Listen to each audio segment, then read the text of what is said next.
পাঠশালা 247 বাংলার নতুন একটি ভিডিওতে তোমাদের সকলকে স্বাগত। আজকের এই ভিডিওটি মূলত ক্লাস 11 সেমিস্টার 1-এর ছাত্রছাত্রীদের জন্য অত্যন্ত গুরুত্বপূর্ণ হতে চলেছে। কারণ সেমিস্টার 1 ছাত্রছাত্রীদের পরীক্ষা তোমরা ইতিমধ্যে জেনে গেছো কত তারিখ থেকে হবে।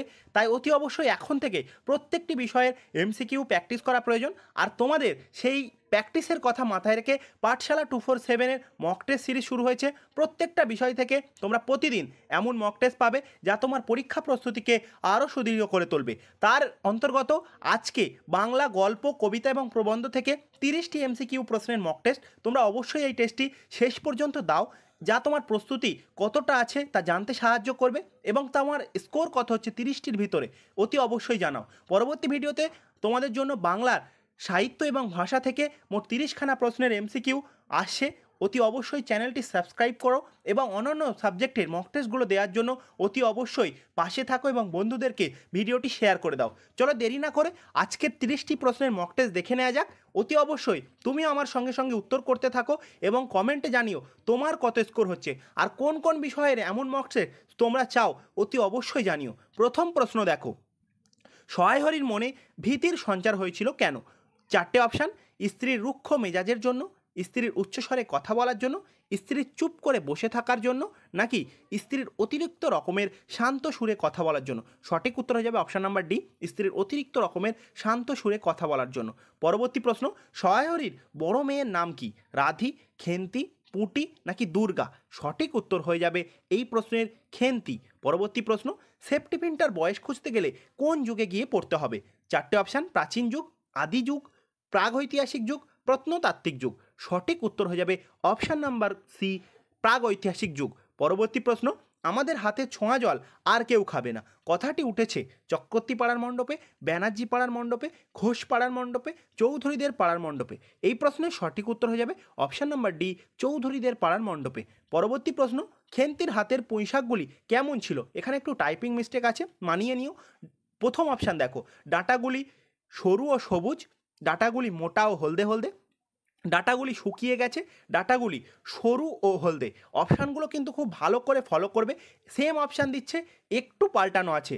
এই প্রশ্নের সঠিক উত্তর হয়ে যাবে অপশান নাম্বার বি, ডাঁটাগুলি মোটা ও হলদে হলদে। পরবর্তী প্রশ্ন দেখো, খেন্তির বিয়ে হলে ক ছেলের মা হতো বলে অন্নপূর্ণা মত প্রকাশ করেছেন? 2 ছেলের, 4 ছেলের, 3 ছেলের নাকি 5 ছেলের? এই প্রশ্নের সঠিক উত্তর হয়ে যাবে 4 ছেলের। পরবর্তী প্রশ্ন দেখো, 7 নম্বর প্রশ্ন, অন্নপূর্ণা পুঁইশাকের চচ্চড়ি রেঁধেছিল কি মাছ দিয়ে? পুঁটি মাছ দিয়ে, কুচো চিংড়ি দিয়ে নাকি চিংড়ি মাছ দিয়ে, ইলিশ মাছ দিয়ে? অপশানগুলো তোমরা খুব ভালোভাবে বুঝবে, তারপরে কিন্তু উত্তর করবে অতি অবশ্যই। কুচো চিংড়ি দিয়ে এই প্রশ্নের উত্তর সঠিক হয়ে যাবে অপশান নাম্বার বি।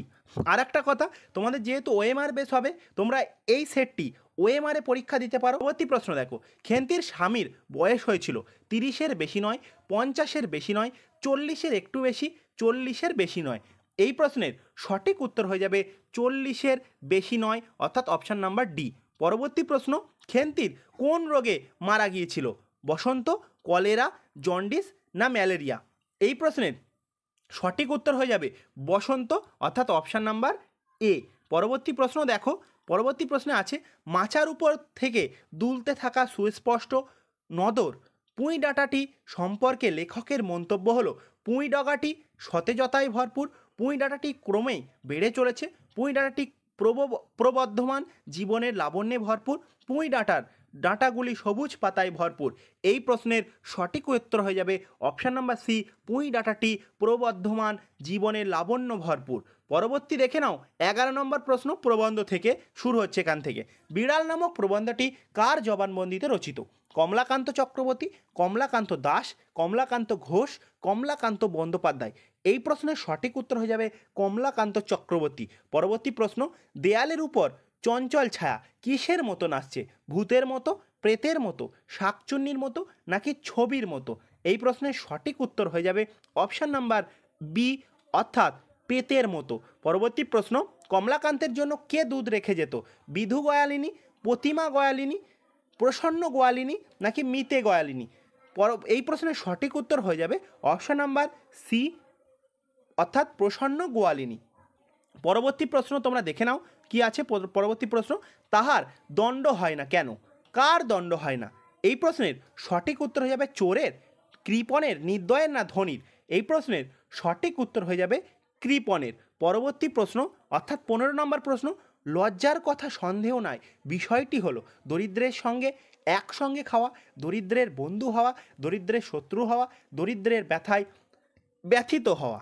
অর্থাৎ এই প্রশ্নের সঠিক উত্তর কোনটা হয়ে যাবে তোমরা অবশ্যই কমেন্ট করে জানিও। এই প্রশ্নের সঠিক উত্তর হয়ে যাবে দরিদ্রের ব্যথায় ব্যথিত হওয়া। পরবর্তী প্রশ্ন অর্থাৎ 16 নম্বর প্রশ্ন, তবেই তাহার পুষ্টি, কার পুষ্টি? মনুষ্যদের, গৃহমার্জারদের, সাধুদের, উপরের সবগুলি ঠিক?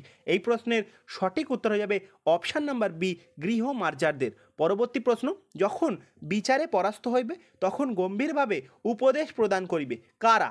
জ্ঞানীরা, পণ্ডিতরা, বিচারকরা নাকি বিজ্ঞরা? এই প্রশ্নের সঠিক উত্তর হয়ে যাবে অপশান নাম্বার ডি, বিজ্ঞরা। পরবর্তী প্রশ্ন, ধর্মতত্ত্ববিদ পার্কার কোন দেশের আদিবাসী ছিলেন? আমেরিকা, ইংল্যান্ড, ফ্রান্স নাকি জার্মানি?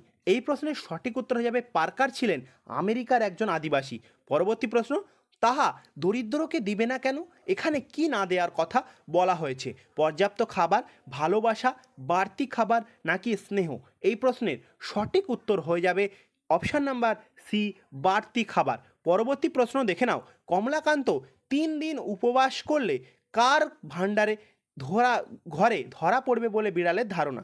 শশীরাম বাবুর, মণিবাবুর, নাসিরাম বাবুর, সুখরাম বাবুর? এই প্রশ্নের সঠিক উত্তর হয়ে যাবে নাসিরাম বাবু, অর্থাৎ অপশান নাম্বার সি। চলে আসো কবিতা থেকে, তোমাদের দুখানা কবিতা আছে।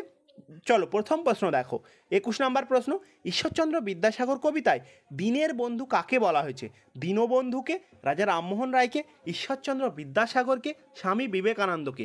এই প্রশ্নের সঠিক উত্তর হয়ে যাবে অপশান নাম্বার সি, ঈশ্বরচন্দ্র বিদ্যাসাগরকে। পরবর্তী প্রশ্ন, হোমাদ্রি শব্দের অর্থ হলো বরফের পাহাড়, সোনার পর্বত, হিমানির আদর নাকি মহাসমুদ্র? 22 নম্বর প্রশ্নের সঠিক উত্তর হয়ে যাবে হোমাদ্রি শব্দের অর্থ হলো সোনার পর্বত। পরবর্তী প্রশ্ন, কোন অর্থে বিদ্যাসাগর গিরিশ ছিলেন? দারিদ্রের শিক্ষাদানের জন্য, দারিদ্রের দানের জন্য নাকি দরিদ্রের চাকরি দানের জন্য নাকি দরিদ্রের সেবা দানের জন্য? 23 নম্বর প্রশ্নের সঠিক উত্তর হয়ে যাবে অপশান নাম্বার বি, দরিদ্রের দানের জন্য। এখনও পর্যন্ত যদি তোমাদের ভিডিও ভালো লাগে অতি অবশ্যই ভিডিওতে একটি লাইক করে দিও এবং চ্যানেলটি সাবস্ক্রাইব করে পাশে থেকো। পরবর্তী প্রশ্ন, নিশায় ক্লান্তি দূর করে কে? সুশান্ত নিদ্রা, অন্ধকারাচ্ছন্ন, খাদ্য ও পানীয় নাকি বৃষ্টি? 24 নম্বর প্রশ্নের সঠিক উত্তর হয়ে যাবে নিশায় ক্লান্তি দূর করে সুশান্ত নিদ্রা। পরবর্তী প্রশ্ন, বিদ্যাসাগরকে করুণার সিন্ধু বলার কারণ তার জীবনে খুব করুণা, তিনি জীবনের অন্যের করুণা পেয়েছেন, করুণা বলতে কাউকে তিনি চিনতেন, তার হৃদয় সুবিশাল সাগরের মতো করুণায় পরিপূর্ণ ছিল। এই প্রশ্নের সঠিক উত্তর হয়ে যাবে তার হৃদয় সুবিশাল সাগরের মতো করুণাপূর্ণ ছিল। পরবর্তী প্রশ্ন, সকল শাস্ত্র খুঁজে পাবে কোথায়? সকল শাস্ত্র খুঁজে পাবে দর্শন শাস্ত্রে, ধর্মগ্রন্থে, মানব হৃদয়, বৌদ্ধ শাস্ত্রে? এই প্রশ্নের সঠিক উত্তর হয়ে যাবে মানব হৃদয়। পরবর্তী প্রশ্ন, সাম্যের গানে মিশেছে কোরআন, পুরাণ, বেদ, বেদান্ত, আবেস্তা, গ্রন্থ সাহেব, বাইবেল, ত্রিপিটক, হিন্দু, বৌদ্ধ, মুসলিম, খ্রিস্টান, খ্রিস্টান, বৌদ্ধ, শিখ?